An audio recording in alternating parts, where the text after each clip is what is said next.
নিজেকে সামলে রাখা দায় হয়ে উঠছে সামাজিক মাধ্যমে একটি ভাইরাল ভিডিও দেখে। নৃশংসতার একই রূপ। এও কি সম্ভব? দেশের নাগরিকদের মেরে এভাবে স্তূপ করে তারপর ভ্যানে আগুন ধরিয়ে লাশ নিশ্চিহ্ন করা যায় শুধু ক্ষমতা আর ক্ষমতার পাহারাদারিত্বের জন্য। ঘটনাটি আশুলিয়ার। যাদের মরদেহ পুড়িয়ে দেওয়া হয়েছিল তাদের মধ্যে 4 জনের স্বজনরা বুঝে পেয়েছেন আপনজনের প্রাণহীন দগ্ধ দেহ, বাকি 2 জনকে শনাক্তই করা যায়নি। স্থানীয়রা জানান, সারা দেশে যখন বিজয় উল্লাস চলছিল সেই 5 আগস্ট ঘটে এই বর্বরতা। 5 আগস্ট 2024 দুপুর থেকে বিজয় উল্লাস ঢাকাসহ সারা দেশে। ছাত্র জনতার অভ্যুত্থানে পালিয়ে যান শেখ হাসিনা। একদিকে যখন আনন্দে আত্মহারা লাখো কোটি মানুষ, অন্যদিকে তখনও চলছিল খুনিদের বর্বরতা, যেগুলোর নমুনা বেরিয়ে আসছে ধীরে ধীরে। সম্প্রতি সামাজিক মাধ্যমে ভাইরাল হওয়া ভিডিওতে দেখা যায় নৃশংসতার খণ্ডচিত্র। কাঠের ভ্যানে কয়েক স্তরে মরদেহ, তার উপর গুলিবিদ্ধ আরও একজনকে ধানের বস্তার মতো ছুটছেন 2 জন। ভিডিওটি নিয়ে বিভিন্ন ফ্যাক্ট চেকিং সাইটের পাশাপাশি অনুসন্ধান চালিয়েছে যমুনা টেলিভিশন। সবাই একমত হয়েছেন, ঢাকার অদূরে আশুলিয়া থানার প্রধান ফটকের সামনে সড়কে ঘটেছে এ বর্বর ঘটনা। ভাইরাল ভিডিওটি শেষ দিকে পেছনের দেয়ালটি পর্যবেক্ষণে আরও স্পষ্ট হয় লোকেশন। চোখে পড়ে দেয়ালের ডিজাইন ও একটি রাজনৈতিক পোস্টার।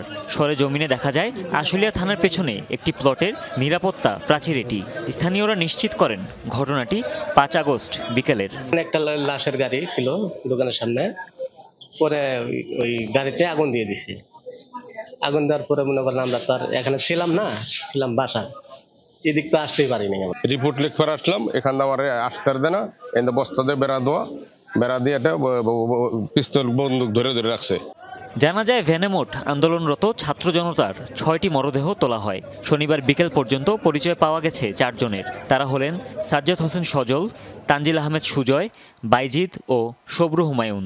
তাদের মরদেহ বুঝে পেয়েছেন স্বজনরা, বাকি 2 জনের পরিচয় পাওয়া যায়নি। স্থানীয়রা মনে করছেন পরিচয় তো বটেই, মরদেহগুলো নিশ্চিহ্ন করে দিতে পুড়িয়ে ফেলা হয় আন্দোলনকারীদের।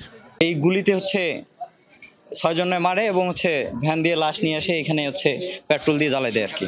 ওই ছাত্র গুলি আসছিল, প্যাকেট করে 2টা মাটি দিয়ে আসি আমতলা আর 4টা গার্জেনে করে দিয়ে দিছি। যারা স্বজন হারিয়েছেন তাদের চোখে মুখে এখনো ক্ষোভ আর হতাশা। মানুষ মানুষের সঙ্গে এমন আচরণ করতে পারে দুঃস্বপ্নেও ভাবতে পারেননি তারা। বাসায় যায় নাই, ও বলছে যে আমি বিজয় মিছিলে ওইখানে যাম।